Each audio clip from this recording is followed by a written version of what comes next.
এই আয়াতের তাফসীর পড়তে গিয়ে ইবনে কাসিরের ভিতরে দেখলাম সেখানে মুফাসসিররা বলেছেন একজন নারীর কাছে যে ইজ্জত আছে, সম্মান আছে, এটা পুরোটাই তার কাছে পবিত্র আমানত।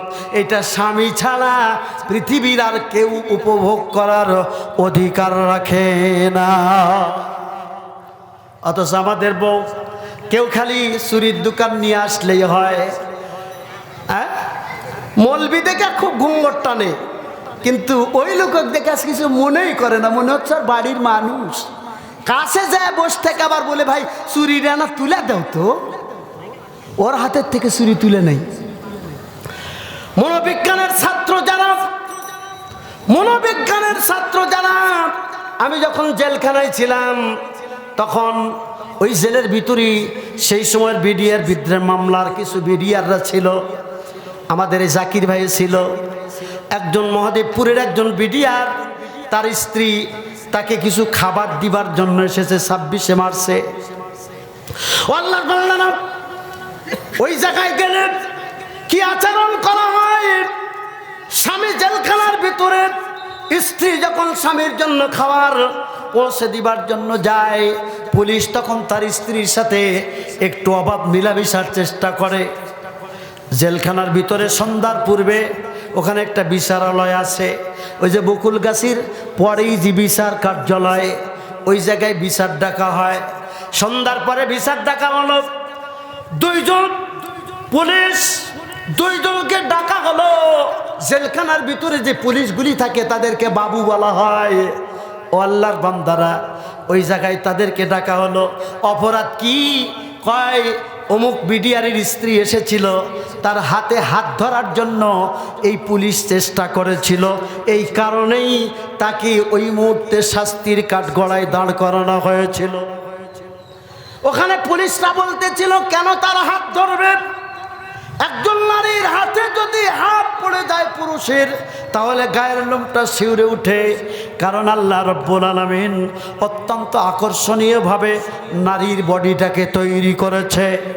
এই জন্য নারী আর পুরুষ অবাধ মিলামিশা করতে আল্লাহ রাসূলের শরীয়ত নিষেধ করে দিয়েছেন। প্রিয় ভাইয়ের আমার, এই জন্য কেন বলতেছিলাম একজন নারীর ইজ্জত তার কাছে পবিত্র আমানত। আমাদের এলাকায় বউ, আমার স্ত্রী আমার ভগ্নিপতির খেদমত করতে পারবে না, হারাম। আমার ছোট ভাই আমার স্ত্রীর দেবর, তার সাথে দেখা করতে পারবে না, হারাম। এটা কার বিধান বলেন তো ভাইয়েরা? আল্লাহর বিধান, শরীয়ত লঙ্ঘন করা যাবে না। অথচ আমাদের এলাকার লোকেরা, মহিলারা রোজা থাকে ঠিক, কিন্তু শরীয়তের এই বিধান মানে না, পর্দা মানে না। আর খায়া থাকা আর না খায়া থাকা সমান, খায়া থাকা আর না খায়া থাকা সমান। আপনি এই রমজান মাসে রোজা থেকে বউ নিয়ে যে বাজার করবার গেলেন, যে হারে বয়ে বাজার করলো, তাতে আপনি কি মনে করছেন যে সব উজা হয়ে গেছে?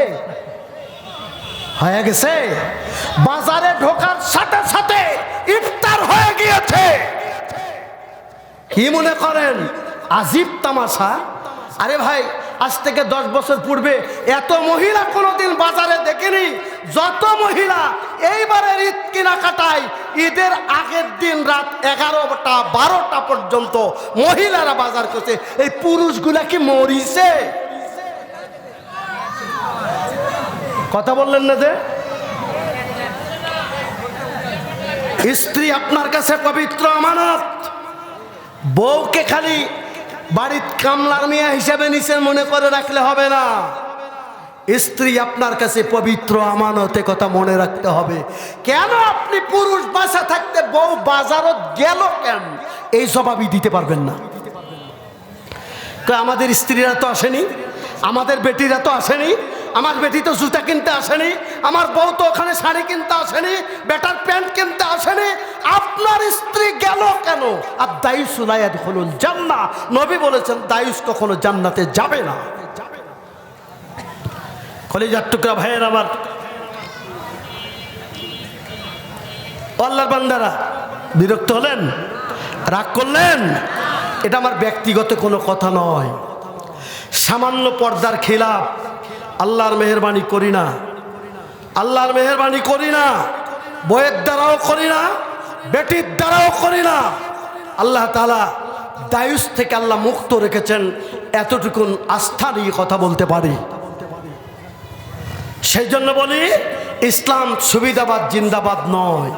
খালি নামাজ আর রোজার ভিতরে ইসলাম সীমাবদ্ধ নয়। নামাজ রোজাকে এবাদত মনে করবেন না।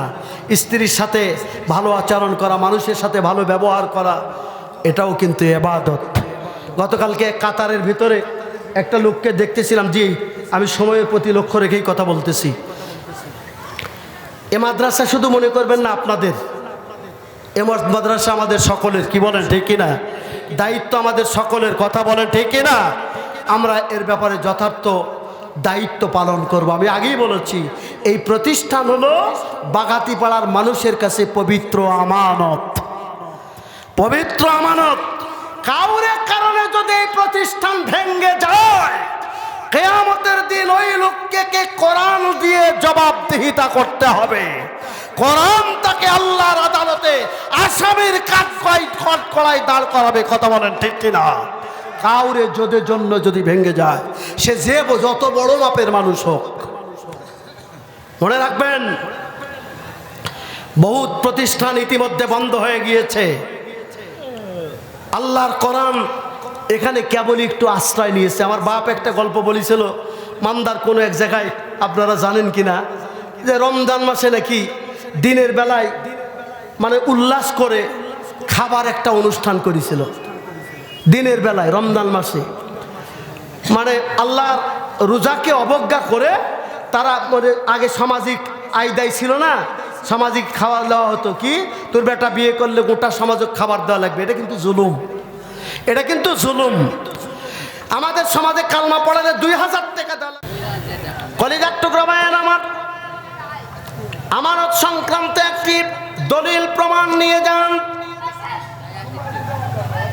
হযরত ওমর যখন অর্ধেক জাহানের প্রেসিডেন্ট, তিনি যখন রাষ্ট্র ক্ষমতা পরিচালনা করতেছিলেন, রাষ্ট্রপ্রধান, কে মনেই করে যে একটু ওয়াজ হচ্ছে, মনে হচ্ছে বাজারের ভিতর দাঁড়ায় আছে, চা খাচ্ছে, বাড়ির বারান্দাতে আছে। কি অবাক!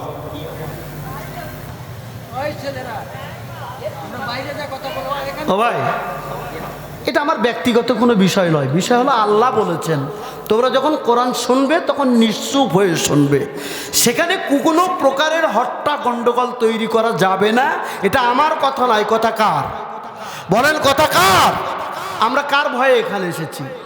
আমরা আখেরাতকে প্রাধান্য দিয়ে, দুনিয়াবের সার্থকতা বিসর্জন দিয়ে আখেরাতের কল্যাণ কামনায় আজকে হাজির হয়েছি। কথা বলেন, ঠিক কিনা?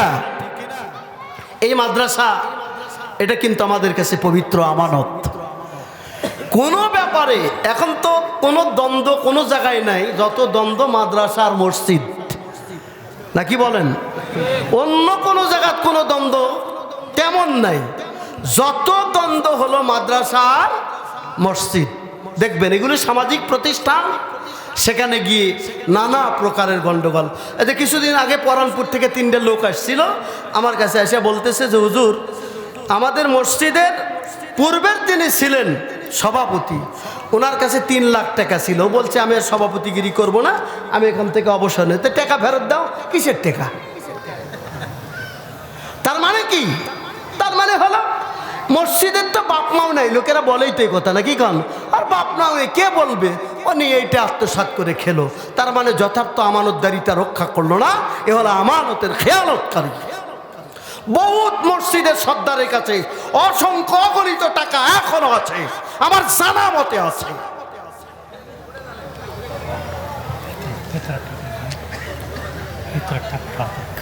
সম্মানিত ভাইয়ের আমার,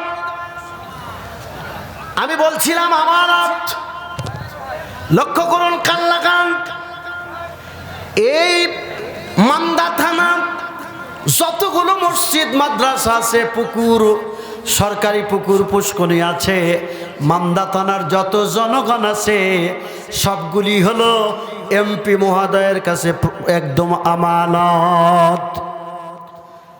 আল্লাহ বান্দারা, আমানতের বিশাল ব্যাখ্যা। ইউনিয়নের চেয়ারম্যান যে কয়টা ওয়ার্ড তার দায়িত্বে আছে, এই ওয়ার্ডের সমস্ত হিন্দু, মুসলিম, খ্রিস্টান, বৌদ্ধ, নাসারা তাদের উপাসনালয়ে পূজা পার্বণ যথার্থ চলছে কিনা, কোনো ব্যাঘাত ঘটতেছে কিনা, এই ব্যাপারে পুরোটাই আমানতদারিতা হলো চেয়ারম্যানের। একটা স্কুলের প্রধান শিক্ষক, স্যারেরা নিয়মিত ক্লাস করতেছে কিনা, এর মূল রক্ষণাবেক্ষণ, এর যথার্থ সংরক্ষণের দায়িত্ব হলো, পবিত্র আমানত হলো প্রধান শিক্ষকের। মনে রাখবেন, অত সহজ নয়। আমি ক্ষমতার মোহে আমি প্রধান শিক্ষক ক্লাস করব না, কিন্তু অন্য জনাকে দাপট দেখায় বেতন খাবো, হারাম। সম্মানিত হাজিরিন, আমিরুল মুমিনিন হযরত ওমর, অর্ধেক জাহানের প্রেসিডেন্ট, একদিন তিনি রাষ্ট্রীয় হিসাব নিকাশ করতেছিলেন। রাত যখন বেশি হয়ে গিয়েছে, নিরিবিলি কার্যালয়ের ভিতরে বসে তিনি হিসাব করতেছিলেন। রাষ্ট্রের সামনে একটা প্রদীপ জ্বলতেছিল, টিপ টিপ টিপ টিপ করে একটা প্রদীপ জ্বলতেছিল। আমিরুল মুমিনিন হিসাব করতেছিলেন। প্রতিমধ্যেই লক্ষ্য করে দেখে সামনে হযরত ওমরের স্ত্রী মহাগ্রন্থ কোরআনে কারীমকে নিয়ে হাজির হয়ে গিয়েছেন। আল্লাহর কোরআন হাতে নিয়ে অর্ধেক জাহানের প্রেসিডেন্ট হযরত ওমরের সামনে এসে কোরআনটা প্লেস করে বললেন, আমিরুল মুমিনিন, আমি এই জায়গায় আটকে গিয়েছি, আমি বুঝতে পারতেছি না, বিষয়টা আমাকে শিখিয়ে দেন। বলার সাথে সাথে ওমর হাতের তালু দিয়ে প্রদীপটা নিভায়া দিলেন। সুবহানাল্লাহ। ও আল্লাহর বান্দারা, প্রদীপ নিভায়া দেওয়া হলো। এবারে ওমর বলতেছিলেন, অর্ধাঙ্গিনী বলো কি সমস্যা, কোথায় আটকে গিয়েছো, আমি এখন শিখে দিব। ওমরের স্ত্রী বলতেন, প্রাণের স্বামী, আমি শিখায়া পরে নিব, আগে আমার প্রশ্নের জবাব দেন। আমি যখন কোরআন সামনে দিলাম, তখন প্রদীপ কেন নিভায়ে দেওয়া হলো, কি কারণে প্রদীপ নেভানো হলো, এইটা আমার জানার আগে দরকার। হযরত ওমর বলতেছি, প্রাণের স্ত্রী, তুমি জানো না, যেই প্রদীপ দিয়া, যেই প্রদীপের আলো দিয়া আমি জনগণের টাকার হিসাব করতেছিলাম, ওই প্রদীপের ভিতরে যে তেল আছে, ওই প্রদীপের ভিতরে যে তেল দ্বারা প্রদীপ জ্বলতেছে, ওই তেলের টাকা হলো জনগণের। এটা হলো আমার কাছে পবিত্র আমানত। সুবহানাল্লাহ বলতে পারলেন না? কত খাত, আমাদের দায়িত্বে অনেক খাত নাই, অসংখ্য খাতের টাকা আমার দ্বারা আত্মসাৎ হয়েছে। জনগণ যথার্থ চাউল ঠিক মতো পায়নি, খেজুর পায়নি, জনগণকে যথার্থ পৌঁছে দেওয়া হয়নি। মনে করবেন, যত জুব্বাওয়ালা হোক, নামাজি হোক, তাহাজ্জুদওয়ালা হোক, উমরাওয়ালা হোক, আমানতের খেয়ানতকারী, কথা বলেন ঠিক কিনা? অবশ্যই তাকে আল্লাহর কাছে জবাবদিহি করতে হবে। প্রিয় ভাইয়ের আমার, মনে রাখবেন, পবিত্র আমানতের খেয়ানত কিন্তু আমরাও করেছি, করি নাই? আমানত বলতে শুধু মসজিদের টাকার যথার্থ সংরক্ষণ করাকে আমানত বলা হয় না।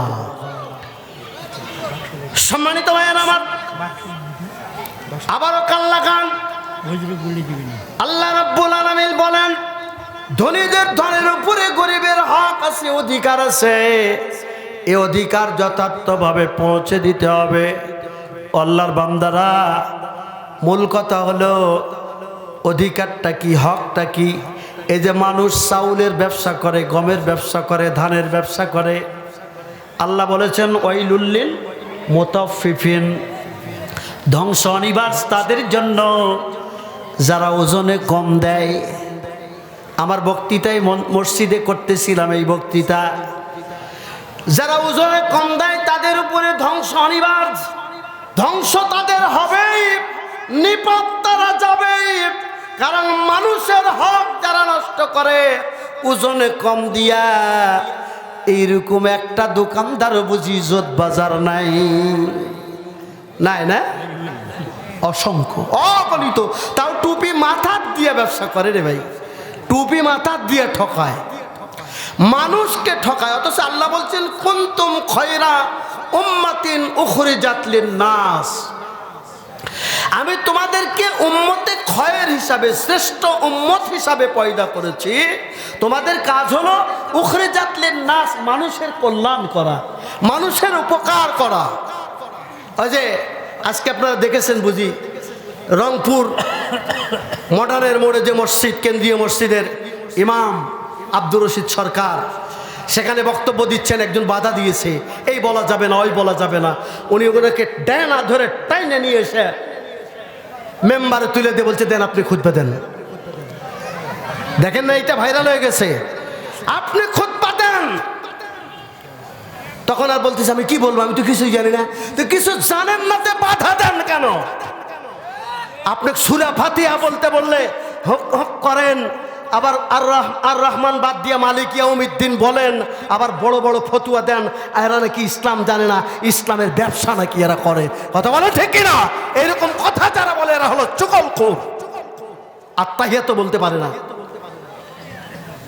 হ্যাঁ, এটা কোরআন, এটা আলেমদের কাছে, মানুষের কাছে এটা হলো পবিত্র আমানত, এটা পবিত্র আমানত। এটা আমি বলিনি, আল্লাহ বলছেন।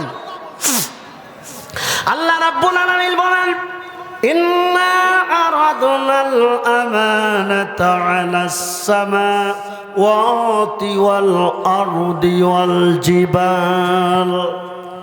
আল্লাহ বলেন নিশ্চয় এই আমানত যদি আমি আসমানকে দিতাম, জমিনকে দিতাম, অথবা পাহাড়কে দিলাম, কেউ এইটা গ্রহণ করলো না। হামালাহাল ইনসান, মানুষ এইটাকে গ্রহণ করেছে। তার মানে হলো এই কোরআন আমাদের কাছে পবিত্র আমানত। কি বুঝলেন? কোরআন অনুযায়ী হজ করব, উমরা করব, কোরআন অনুযায়ী সিয়াম পালন করব, কোরআন অনুযায়ী নামাজ পড়ব, কিন্তু কোরআনের আইন কায়েম হোক, এই ব্যাপারে যাদের আপত্তি আছে তাদের ভেতরেও মুনাফিকি আছে। কথা বলা ঠিক কিনা? আপনি একদিক থেকে আল্লাহর আইন চাবেন, একদিক থেকে আর এক দিক থেকে বিরোধিতা করবেন, এটা কিছুতেই হতে পারে না। এই নেফাকি যদি মনের ভেতরে থেকে থাকে, আপনার মৃত্যু হবে, মুনাফিকের মৃত্যু, কিয়ামত হবে আব্দুল্লাহ বিন উবাইয়ের সাথে। কি মনে করেন সুবিধাবাদ জিন্দাবাদ? যেগুলো আমার পক্ষে ওগুলি মানবো, আর যেগুলি বিপক্ষে যাবে ওগুলি মানবো না। মানে আকিমুস সালাত, নামাজ পড়বো, অত জাকাত, জাকাত দিব না। জাকাত দিতে হলে টাকা বের করতে হবে, ব্যাংক অ্যাকাউন্টে যত টাকা আছে ও টাকা বের করে গরিবকে দিতে হবে। এই জন্য কোরআন ঠেকাও। কষ্ট হয়। কোরআনের প্রতিষ্ঠান তৈরি করেছেন কেন? কোরআন দিয়ে জীবন গড়ব। কোরআন শুধু তেলাওয়াতের কিতাব হিসাবে পৃথিবীতে আসেনি। কোরআন পড়ব, কোরআন অনুযায়ী জীবন গড়ব, না কি বলেন? কোরআন, আমরা কোরআন খুঁজি কখন? কোরআন খুঁজি তখন, কখন? যখন বাপ জমি একটু কম দেয় অথবা এক বেটাক লিখে দেয়, তখন যে কোরআনের মাসলা মাসাইল খুঁজে বেড়াই, যে ভাই একটু হাফেজ সাহেব বা মাওলানা সাহেব একটু দেখেন তো কোরআনে এই ব্যাপারে কি বলিছে, তখন কোরআন খুঁজে। আমি এই ব্যাপারে একটা উদাহরণ মাঝে মধ্যে বলি, একটু কান লাগান, আমাদের এলাকার জানা মানুষ, তারপর আবার বলতেছি। সেটা কি? ইসলামটাকে আমরা কেমনে মানি,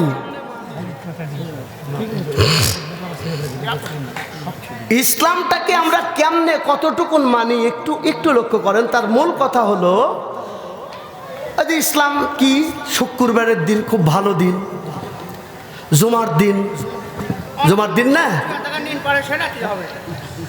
জুমার দিন শ্রেষ্ঠ দিন। তখন আমরা কি করি, যে বিয়ের দিনটা আমার বেটার বিয়ে শুক্রবারের দিনে নির্ধারণ করা হলো, ইসলাম প্রাধান্য দিয়ে।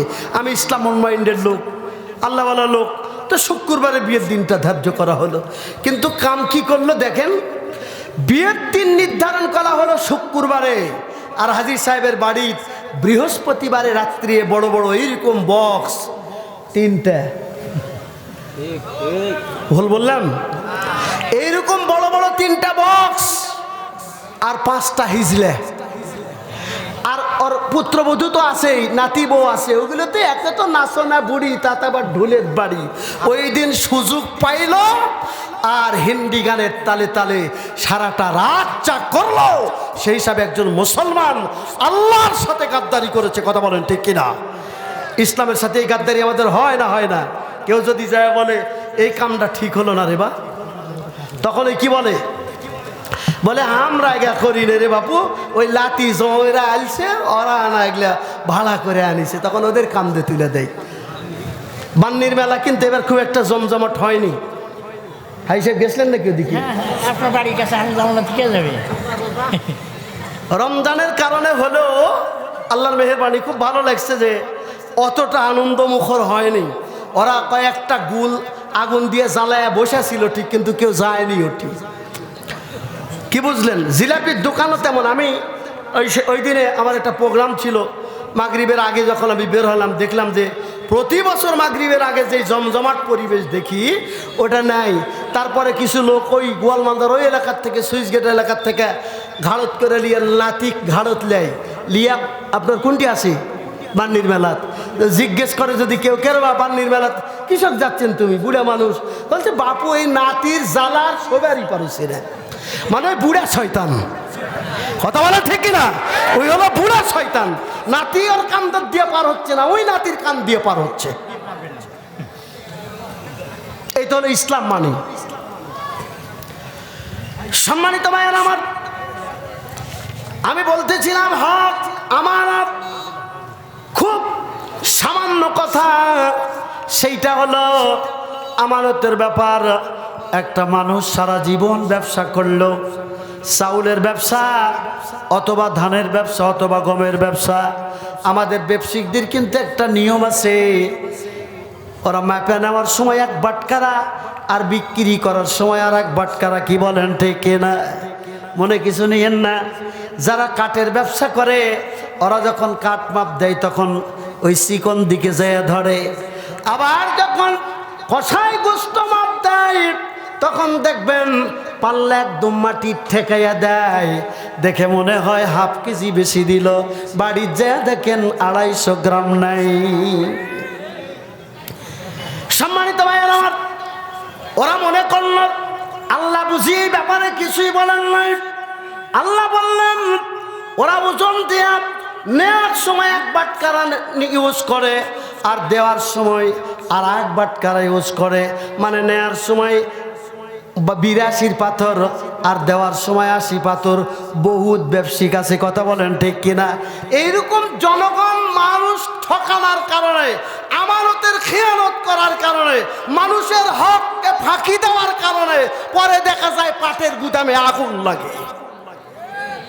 বুঝতে পারেন না? লানত যে হয় এটা তো আমরা টের পাই না। আছে অনেক টাকা, 2 লাখ পুড়ে গেলে তো কিছু বুঝতে পারি না, কিন্তু এইটা যে আল্লাহর পক্ষ থেকে হয় এটা বুঝেন। আমার এক বড় ভাই বলতেছিল যে ডুগি তবলা বাজায়া বিটিক যারা বিয়া দিল ওরা কি জানে যে এই কাম করলে আল্লাহ লানত হয়? তো বলতেছে লানত হয় কেমন করে, তোমরা বুঝতে পারি না, কেমনে লানত হয়? তখন বলতেছে লানত হয় মানে যেই বেটিক বিয়ে দিল শুক্রবারের দিন নির্ধারণ করে, বৃহস্পতিবার সারা রাত যে নষ্টামি করলো, এটা যে আল্লাহর পক্ষ থেকে লানত হয় তার প্রমাণ 3 মাস পরে বেটি বলতেছে আমি আর যাবো না। কথা বুঝলেন না আমার? 3 মাস পরে বেটি বলতেছে আমি ভাত খাবো না। তখন দাদিক দিয়া বুঝায়, নানিক দিয়া বুঝায়, দাদাক দিয়া বুঝায়, তখনই বলে তুই যা। এটা কি আল্লাহর লানত নয়? কথা বলেন, এটা কি আল্লাহর লানত নয়? অবশ্যই লানত। সম্মানিত ভাইয়ের আমার, এই লানতের ব্যাপারে আল্লাহর নবী বলেছেন কোন নারী যদি পুরুষের পোশাক পরিধান করে তার উপরে আল্লাহর লানত হয়। কি বুঝলেন? পুরুষের পোশাক নারীরা পরিধান করে কিনা? অনেকে আদর করে বেটিকে জিন্সের প্যান্ট পরাইয়া আব্বু আব্বু করে বিটিক ডাকে, হারাম। এত আদর এইরকম করে করা যাবে না। শুধুমাত্র তাই নয়, নারীরা বিউটি পার্লারে গিয়া দাঁতগুলো শেষে নিয়ে চিকন করতেছে, আবার আইভুরুগুলো কি কয় ভুরুগুলো উপড়াইয়া উপড়াইয়া চিকন করতেছে। আল্লাহর নবী বলেন, যারা এই কাম করে তারা সৃষ্টির পরিবর্তন ঘটায়, আর সৃষ্টির পরিবর্তন ঘটালেই আল্লাহর লানত হয়। বাড়ি যেয়ে দেখেন ওরা স্বামী স্ত্রীতে কোনো শান্তি নাই, সারাদিন গন্ডগোল আর দ্বন্দ্ব। কথা বলেন ঠিক কিনা? আল্লাহর মাহবুব আল্লাহ নয়, কিন্তু উদ্দেশ্যটা কি? আমার মাহফিল কোরআনের আলোচনা শুনবো, কিন্তু এই জায়গাতেই লোক নেই। সব জায়গাতে দেখতেছি ছাদের উপরে লোক, বাজারে লোক, জিলাপি ক্রয় করছে লোক, এখানে লোকের অভাব নাই। কিন্তু যেখানে মূল উদ্দেশ্য, যেটা মূল টার্গেট, সেটার ভিতরে আমাদের কোনো গুরুত্বই নাই।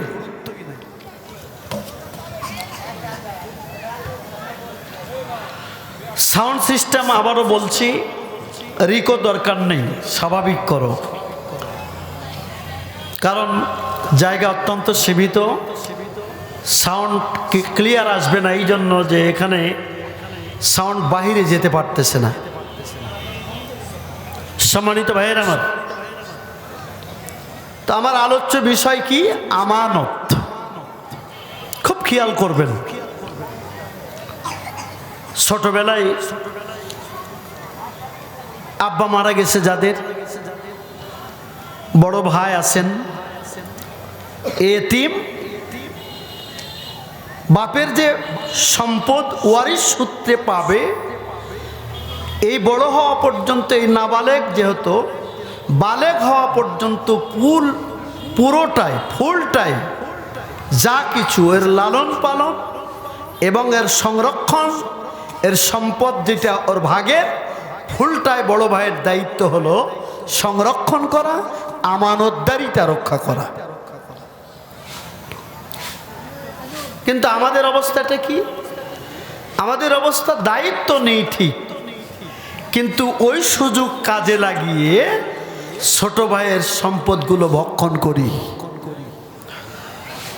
যখন বড় হয়ে বুঝতে পারে তখন আমরা কি বলি, বড়রা তোকে লালন পালন করতে আমার কত টাকা গেছে সেই হিসাব করে শেষ করা যাবে না। আপনার যত যাই যাক, ওর হক যথার্থ ফেরত দিতে হবে, এটাই ঠিক। সম্মানিত ভাইয়ের আমার, এজন্য আল্লাহ রাব্বুল আলামিন বলেন, ইন্নাল্লাহা ইয়া'মুরুকুম আন তু'আদ্দুল আমানাতি ইলা আহলিহা। নিশ্চয় আমানত সমূহ প্রাপকদের নিকট যথার্থভাবে পৌঁছে দাও। তো প্রাপককে দেখেন, আমার কাছে যে গচ্ছিত সম্পদ আছে, খুব ছোট্ট কথা, সেটা হলো বাপ মারা গেছে 16 বছর, 15 বছর, 10 বছর, 20 বছর হয়ে গেছে, বোনের কিন্তু জমি আমরা এখনো দেইনি। এটা সমাজে অলরেডি আছেই। এরকম একটা চরিত্র আমাদের সমাজে অসংখ্য মানুষের ভেতরে আছে না নাই বলেন?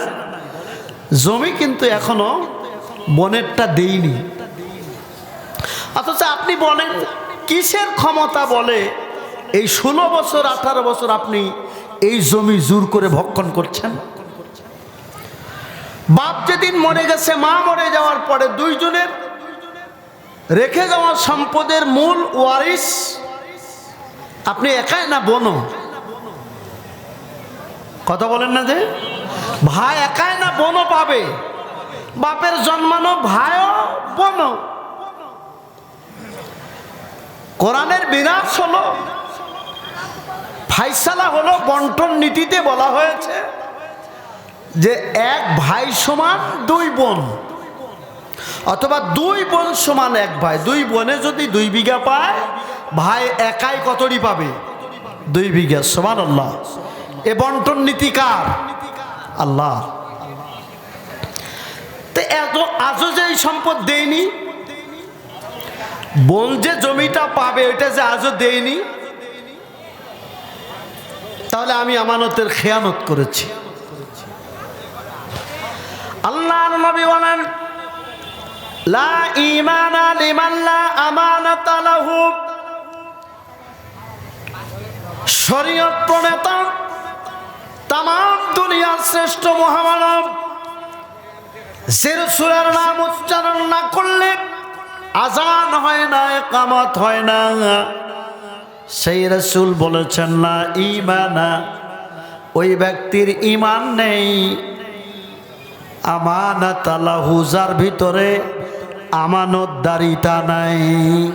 জুব্বা যত বড়ই হোক, টুপি যত লম্বা হোক, দাড়ি যত বড় হোক, উমরা যতবার করি না কেন, মানুষের হক যারা নষ্ট করেছে, এ হক নষ্ট করে, আমানতের খেয়ানত করি, যত দোয়া করুক, যত উমরা করুক, আল্লাহর দরবারে কবুল হবে না। আল্লাহ রাসূল এমন কোনো বৈঠক, এমন কোনো সমাবেশ, এমন কোনো আলোচনা মানে সভা নেই যেখানে এই কথা বললেন না যে তোমরা হকদারের হক আদায় করো, ওয়ারিসদের ওয়ারিসান বিধান অনুযায়ী যেটা প্রাপ্য সেটা যথার্থভাবে পৌঁছে দাও। আর আমরা কি করতেছি? আমরা বলতেছি আচ্ছা এত কথা হচ্ছে কেন বাবু, এ ভাই এখানে কি, এখানে এই জায়গাটা এখানে নিয়ে বসতে পারতেন, এই স্লিপটা একটু সাইডে বসলে ভালো। তেমনি তো লোকজন কম, তারপরে বসার জায়গাও সীমিত, গরম, সব মিলে একটু একটু আপনারা ইনসাফ করবেন। আর এখানে এসে জোরে কথা বলার চেষ্টা করবেন না, দয়া করে, অনুগ্রহপূর্বক আমি অনুরোধ করছি, শৃঙ্খলবদ্ধ হন।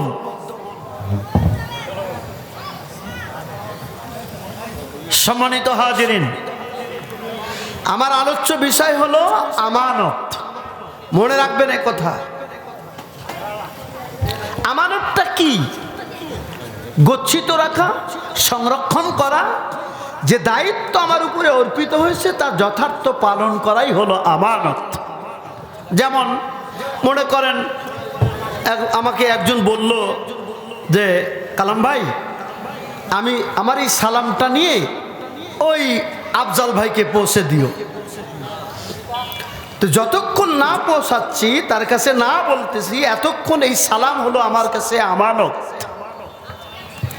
আমি যদি গাফলাতি করে তার কাছে না পৌঁছায়, তাহলে এর আমানতদারিতার খেয়ানতকারী হিসাবে আমি আল্লাহর দরবারে ধরা খাবো।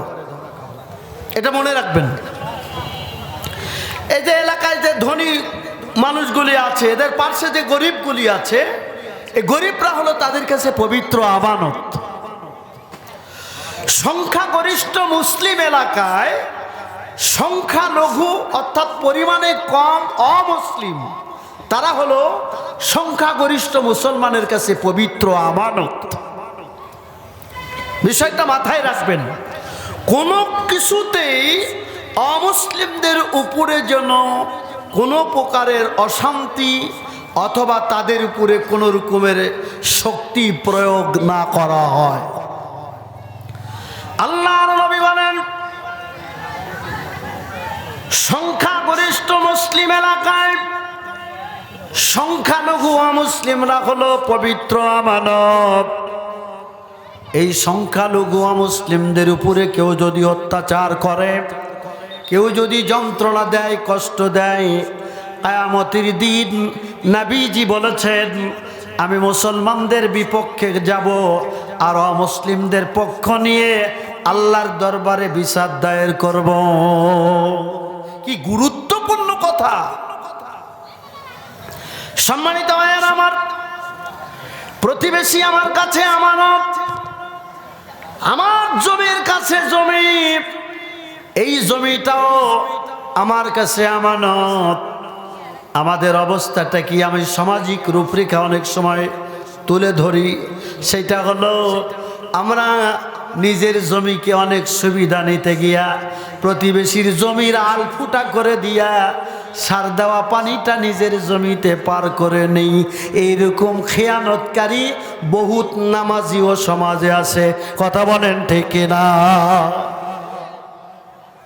শুধু এতটুকুনি নয়, এই প্রচলিত সমাজ ব্যবস্থায় ও মাওলানা, আজ মঞ্চের উপরে বড় বড় কথা বলা যায়, কিন্তু এই জীবনের পরিসমাপ্তি যেদিন ঘটবে সেই দিন আর একটা জীবন পাবেন, ওইটা হলো আখিরাতের জীবন। ওই দিন আপনাকে হিসাব দিতে হবে। আপনি সুন্দর আলখিল্লা পরে, আমার সুন্দর টুপি জুব্বা দাড়ি ইত্যাদি দেখে মনে হচ্ছে আমি ভালো মানুষ, কিন্তু বাড়ি গিয়ে দেখেন আমার অবস্থাটা কতটুকুন ভালো। আমার স্ত্রী যদি বলে আমি ভালো, নবী বললেন খয়রুকুম খয়রুকুম লি আহলি, আল্লাহর নবী বলেন ওই মানুষ উত্তম, ওই মানুষ ভালো যে তার স্ত্রীর কাছে ভালো। ও আনা খয়রুকুম লি আহলি, নবীজি বললেন আমি আমার স্ত্রীদের কাছে ভালো মানুষ। জোরে কোন আল্লাহু আকবার। কেউ যদি মনে করে আমি কেমন মানুষ, ভালো মানুষ কিনা, আল্লাহ নবীকে একজন সাহাবী গিয়ে বলছে হে আল্লাহ রাসূল, আমি ভালো মানুষ এটা আমি বুঝবো কি দিয়া? কথাটা একটু কান লাগান। আমি ভালো মানুষ এটা আমি বুঝবো কি দিয়া? আল্লাহ নবী বলছেন তোমার প্রতিবেশী যদি তোমার ব্যাপারে প্রশংসা করে, তোমার প্রতিবেশী বলে যদি তুমি ভালো, তাহলে তুমি ভালো। সুবহানাল্লাহ। কই বললো না তো যে আমি বেশি তাহাজ্জুদ পড়লে ভালো, নামাজ পড়লে ভালো, দাড়ি লম্বা করলে ভালো, এ কথা তো রাসূলুল্লাহ বললেন না। আল্লাহ নবী বললেন তোমার প্রতিবেশী যদি বলে তুমি ভালো, তাহলে তুমি ভালো মানুষ। সুবহানাল্লাহ। আর এই ভালোত্বের প্রমাণ নিয়ে আল্লাহ তার বান্দাকে জান্নাতি করে দেবেন। সম্মানিত ভাইয়েরা আমার, লক্ষ্য করুন, আমানতের ব্যাপারটা বলতেছিলাম। আবারও কান লাগান, খুব গুরুত্বপূর্ণ বিষয়। আমরা দুইটা জিনিসকে মূল্যায়ন করতে চাই না। একটা হলো এই আমানত, আর একটা হলো ওয়াদা। এই দুইটাই হলো মুনাফিকের লক্ষণ। আছে না নাই? আসতেছি রে বা, কয় মিনিট? কয় 30 সেকেন্ড। কি করে সম্ভব? আপনি যে কথাটা বললেন ম্যাপে জুপে বললেন 30 সেকেন্ড, আসতেছি রে ভাই 30 সেকেন্ড, 30 মিনিট চলে গেল, 3 ঘন্টা চলে গেল, তারপরেও এলো না। এরকম লোক বুঝি খুঁজে পাওয়া যায় না? আছে না নাই? তার মানে আমরা মনেই করি না যে ওয়াদার ব্যাপারে আল্লাহ কিয়ামতের দিন আমাদেরকে ধরবেন। সম্মানিত ভাইয়ের আমার, আবারও কান লাগান, মানুষের হক কখনো নষ্ট করবেন না। মানুষের হক কি? হক অধিকার, মানুষের অধিকার হক আমরা কখনো নষ্ট করব না। আল্লাহ রাব্বুল আলামিন বলেন ওয়াফি আমওয়ালিহিম হাক্কুল লিসাইলি ওয়াল মাহরুম। রব্বুল আলামিন বলেন ধনীদের ধনের ভিতরে গরিবের হক আছে। সুবহানাল্লাহ। এ কথা কে বলেছেন? তাহলে আর একটা কথা বলা লাগে। কোরআনের এক কথা আকিমুস সালাহ, এই ওয়ার্ড দিয়ে নামাজ পড়তেছেন, অথচ সংযুক্ত সম্পৃক্ত অ্যাড একই সাথে লাগানো কথা ওয়াতুস যাকাত। আল্লাহ বললেন যাকাত প্রদান করো। ধনী নামাজ পড়ে কোরআনের কথা অনুযায়ী, কিন্তু কোরআনের কথা অনুযায়ী যাকাত দেয় না। বলেন ঠিক কিনা? যাকাত দিলেও কেমনে দেয় দেখেন, কৌশল কি কৌশল? একটা 150 টাকা দিয়ে একটা শার্ট কিনে মসজিদে দাঁড়ায় বলল, এই অমুকের ছেলে আছে নাকি? আছে। দাঁড়ালো, তারপরে শার্টটা গায়ে দিয়ে বলল যে এই শার্ট আমি তোমাকে দিয়ে দিলাম। শার্ট দিল কিন্তু যাকাতের টাকা দিয়া, অথচ দেওয়া দেখে মনে হচ্ছে দান করলো। ব্যক্তিগত টাকা নয় কিন্তু, এটা যাকাত, এটাও ফরজ, এটা আদায় করলে যে 8 শ্রেণীকে দিতে আল্লাহ নির্দেশ দিয়েছেন, সে 8 শ্রেণীকে এটার যথার্থ ভাগ করে অংশ তাদের ভিতরে বিলিয়ে দিতে হবে। অথচ আমরা ফেতরা বন্টন করলাম কেমনে? ওই অর্ধে 200 টাকা, অর্ধে 150 টাকা, অর্ধে 100 টাকা, ওই জাদ্দা কিনে খেয়ে ফুরা, এই বিড়ি খেয়ে কিনে ফিরে ইত্যাদিভাবে ফিতরা বন্টন করলাম।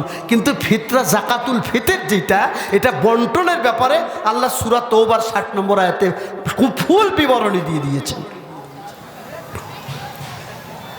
হ্যাঁ, সম্মানিত ভাই আমার, একটু বিষয় বলি। আমানতের বিষয় বলতেছিলাম। আমানত মানে হলো তাফসীরের ভিতরে লেখা হয়েছে হক, অধিকার। হক মানুষের প্রত্যেকের উপরে প্রত্যেকের হক আছে না নাই? অবশ্যই আছে। সন্তানের উপরে যেমন পিতামাতার হক আছে, পিতামাতার উপরে তেমন সন্তানের হক আছে। আরে দুনিয়ার মানুষ, আমরা মানুষের এই হকগুলি আদায়ে যথার্থ চেষ্টা করি না। আমরা মনে করি জীবনে সকল প্রকারের আকাম কুকাম করে ফেলে দিয়া একটাবার যদি কোনো রকম কাবায় যেতে পারি, তাহলেই বুঝি আমাদের জীবন সার্থক, সব কিছু মাফ হয়ে গেল। না, কখনোই নয়। কারণ মানুষ যখন হজ ফরজ হয়ে যায়, তখন কাবায় যায়।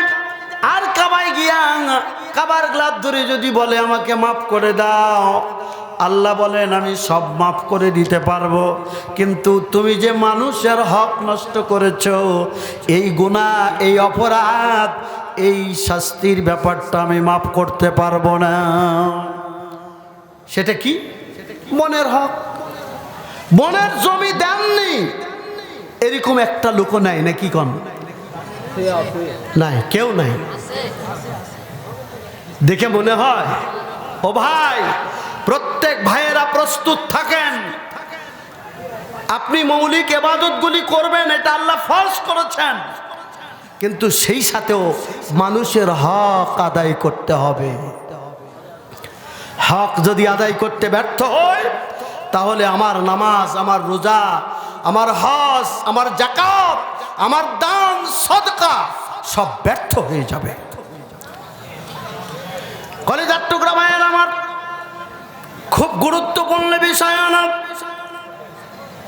আল্লাহর নবীর সাহাবী আমিরুল মুমিনিন হযরত ওমর, তিনি বলেছেন, এই ফুরাত নদীর কিনারে কোথাও যদি একটা বাঘ অথবা বাঘিনী না খেয়ে মারা যায়, কিয়ামতের দিন আমি উমরকে আল্লাহর দরবারে জবাবদিহি করতে হবে। কি ইমানি চেতনা! আমার এরকম কোনোদিন মনে হয়েছে গোটা রমজান গেল, একটা দিন বড় লোক হিসাবে কোনো গরিবের ঘরে একটা সিলভার কাপ কিনে দিয়েছি, 1 কেজি চাউল দিয়েছি? না। তাহলে আমি মানুষের যথার্থ হক আদায় করতে পারিনি। আল্লাহ যে আপনাকে এত সম্পদ দিল, এত ধন দিল, আপনি মনে করতেছেন আমার ভাগ্য খুলে গেছে।